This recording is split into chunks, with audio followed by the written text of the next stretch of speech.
Saber Pungli. Ya, pada tanggal 9 Februari 2017 kemarin, pemerintah Kabupaten Kebumen membentuk tim Saber Pungli, sabu bersih pungutan liar. Dalam upacara pelantikan ini dihadiri juga oleh Gubernur Jawa Tengah, Ganjar Pranowo.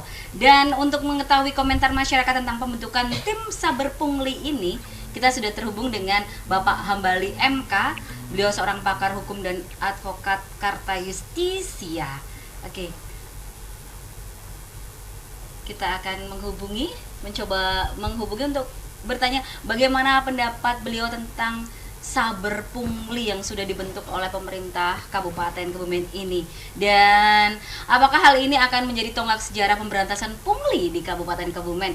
Kita nanti akan membahas terus bersama pakar hukum Bapak Hambali MK. Dan apa memang benar kalau Kabupaten Kebumen ini ada kantong-kantong rawan pungli ya? Baik, kita sudah terhubung dengan Pak Hambali MK. Halo, selamat siang Pak Hambali. Selamat siang Mbak Rati. Kok suaranya agak kecil ya? Saya memang kecil Pak. Bagaimana sekarang Pak? Iya, kedengaran jelas. Gimana? Pak, ini kan di Purwokerto nih. Oke, luar biasa. Selamat bertugas, tapi tidak melupakan kami ya Pak yang di Kebumen yang ingin mengetahui pencerahan dari Pak Hambali. Pak Hambali, kemarin Kabupaten Kebumen sudah dibentuk tim Saber Pungli ya Pak ya. Nah, bagaimana pendapat Bapak tentang tim Saber Pungli yang sudah dibentuk oleh pemerintah Kabupaten Kebumen ini Pak? Apakah ini juga akan menjadi tonggak sejarah pemberantasan pungli di Kabupaten Kebumen Pak? Yang pertama saya ucapkan selamat ya kepada personalia yang diangkat menjadi Satgas Saber Pungli. Tentu sebagai warga Kebumen saya setuju ya, dan saya senang apresiasi dengan terbentuknya Satgas Saber Pungli. Mudah-mudahan beliau-beliau bisa melakukan tugas dengan baik. Dan kalau apa akan menjadi tonggak sejarah, saya kira tergantung kiprah beliau-beliau Satgas Saber Pungli itu. Ya mudah-mudahan kita doakan bersama dan kita dukung lah. Oke. Jadi tentu saja kalau mau jadi tonggak ya benar-benar kerja maksimal ya Pak ya, dan ada hasilnya. Baik, Pak Hambali. Ya, mudah-mudahan begitu. Gimana? Bisa minta tolong tim untuk saya tidak monitor. Oke. Iya. Pak Hambali, sebenarnya kantong-kantong rawan pungli di Kebumen ini kalau boleh tahu di mana aja sih Pak? Boleh nggak sedikit kita ngintip yang sebenarnya rawan atau mungkin ada celah-celah gitu loh Pak? Ya, saya kira saya tak boleh menunjuk ya, cuma yang berpotensi atau rawan pungli itu banyak lah. Biasanya pelayanan publik yang memerlukan pembayaran. Itu rawan pungli. Tapi yang bersentuhan dengan rupiah ya Pak? Mana ya, saya tidak etis lah kalau saya menuduh. Saya kira mungkin pemerintah dan Pak Rati sendiri tahu. Enggak Pak, makanya saya tanya. Jadi secara garis besarnya di pelayanan publik yang bersentuhan langsung dengan rupiah, mungkin begitu ya Pak? Iya betul. Ya misalnya kalau KTP sekarang kan tidak ada pembayaran sepeser pun ya. Itu kemungkinan rawan pungli kecil gitu. Tapi semacam pembuatan SIM, pembayaran pajak-pajak, STNK segala macam itu rawan. Kemudian di desa gitu juga rawan juga. Tetapi saya kira tim Saber Pungli juga Satgas Saber Pungli juga harus hati-hati untuk untuk melaksanakan tugasnya. Tugas Satgas Saber Pungli itu kan ada 4 ya menurut Perpres Peraturan Presiden nomor 87 tahun 2016 kan. Yang pertama intelijen.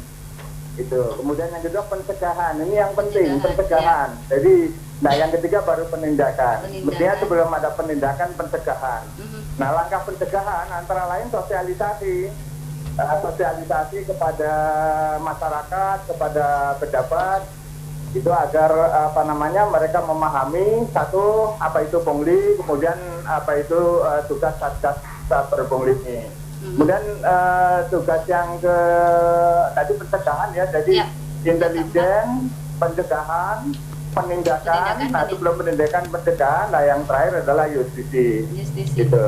Yang penting asal hati-hati lah, karena terkadang ya ada suatu pungutan yang dengan istilah agama atau istilah agama itu, tetapi di dalamnya mengandung unsur pungli. Namun tidak sedikit pula pungutan-pungutan yang tidak dengan istilah agama justru tidak mengandung unsur-unsur pungli. Ini yang harus hati-hati. Yang penting bukan istilahnya, tapi yang penting unsur-unsurnya. Baik. Nah, unsur-unsur yang ada di dalam KUHP itu yang paling dekat 423 KUHP. Karena dalam KUHP itu tidak disebut tindak pidana pungli itu yang macam apa, itu tidak ada. Tidak ada istilah pungutan liar dalam tindak pidana. Oke, nggak ada spesifikasinya ya Pak ya. Baik. Nah, kalau menurut Pak Hambali ini, bagaimana Pak misalnya menekan ya tempat-tempat yang rawan pungli kayak tadi ya pelayanan masyarakat dengan membayar bersentuhan dengan rupiah, mungkin seperti halnya pajak, mungkin administrasinya di kantor pajak, pembayarannya di bank, mungkin kayak gitu ya Pak ya, bisa jadi mungkin atau bagaimana Pak? Pajak itu tidak ada pembayaran pajak, jadi yang rawan menurut saya di Samsat misalnya ya, di pembuatan SIM misalnya, itu atau mungkin pembuatan KTP yang dari bawah, yang dari RT RW kelurahan, kemudian sampai kalau di dinas catatan sipil tidak ada pungutan sama sekali. Iya. Kalau itu misalnya Pak kayak tadi, misalnya jadi kalau pajak kan memang nggak ada karena administrasi kantor pajak, pembayaran di bank. Kalau misalnya ini diberlakukan di SIM mungkin bisa nggak Pak misal? Di mana? Di pembuatan SIM atau KTP, misalnya ngurusnya di mana, bayarnya tapi tetap di bank gitu. Ya kalau pembayaran di bank itu kan resmi, jadi itu bukan pungli. Kan pungutan itu ada yang liar, berarti ada yang tidak liar. Gitu. Pungutan liar itu justru yang di luar itu yang harus diwaspadai. Itu yang lewat calo kali ya Pak? Ya. Calo atau juga yang mempermudah ya Pak, minta dipermudahkan. Berarti ya itu, jadi akhirnya supply and demand, jadi ada orang butuh, kemudian ada orang yang memenuhi kebutuhan itu, jadi sama saja. Makanya yang namanya pungli, suap segala macam itu kan dalam tindak pidana yang kena dua-duanya. Oke. Jadi yang memungut maupun yang dipungut, yang memberi maupun yang menerima. Oke, ya, jadi memang ada dua pihak harus ya Pak. Jangan memberi, jangan melayani pungutan liar kan, walaupun mungkin. Ya kalau pelayanannya kemudian dipersulit ya tinggal dilaporkan ke atasan kan selesai. Oke, gitu ya Pak. Kalau pelayanan dipersulit tinggal laporkan ke atasan. Jangan dikasih uang pelicin gitu ya Pak ya. Kita jangan melatih untuk korup lah. Iya, oke, amin, sip, semangat Pak. Dan sekarang Pak, satu lagi nih, harapan Bapak terhadap tim Saber Pungli ini bagaimana Pak? Ya, yang pertama diharapkan untuk melaksanakan tugasnya itu dengan baik dan benar ya. Artinya harus hati-hati. Jangan sampai menimbulkan korban. Orang yang tidak melakukan pungli kemudian disangka melakukan pungli dan kemudian ditindak padahal dia tidak bersalah. Jadi harus sangat hati-hati. Makanya 4 kewenangan yang dimiliki oleh Satgas Saber Pungli menurut Perpres 87 2016 itu harus benar-benar dipahami. Itu karena begini. Jadi pungli itu tidak dikenal dalam hukum pidana, maka harus hati-hati. Ini pungli, apakah ini penipuan, apakah ini pemerasan, itu harus hati-hati. Dan pungli itu hanya dilakukan oleh pejabat.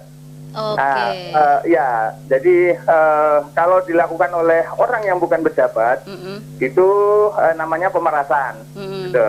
Nah sekarang yang disebut pejabat apa? Menurut pasal 423, menurut pasal 92 KUHP itu pejabat jadi bisa pegawai negeri, bisa bukan pegawai negeri tapi dipilih, bisa anggota DPR, misalnya bisa lurah gitu. Itu yang dimaksud dalam pasal 423 KUHP. Baik. Jadi intinya harapan kita bersama, kita dukung Satgas Saber Pungli, kemudian kita harapkan di dalam melaksanakan tugasnya hati-hati dan sampai menimbulkan keraguan atau ketakutan masyarakat untuk melakukan pungutan yang padahal tidak liar kan, gitu.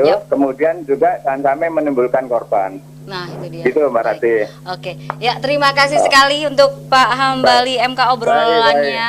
Baik, Mbak Rati. Oke, selamat bertugas kembali Pak Hambali yang lagi di Purwokerto. Ya terima kasih, selamat siang. Ya demikian tadi obrolan kita tentang Saber Pungli dan juga obrolan kita dengan pakar hukum dan advokat Karta Justisia Bapak Hambali MK. Oke di sini.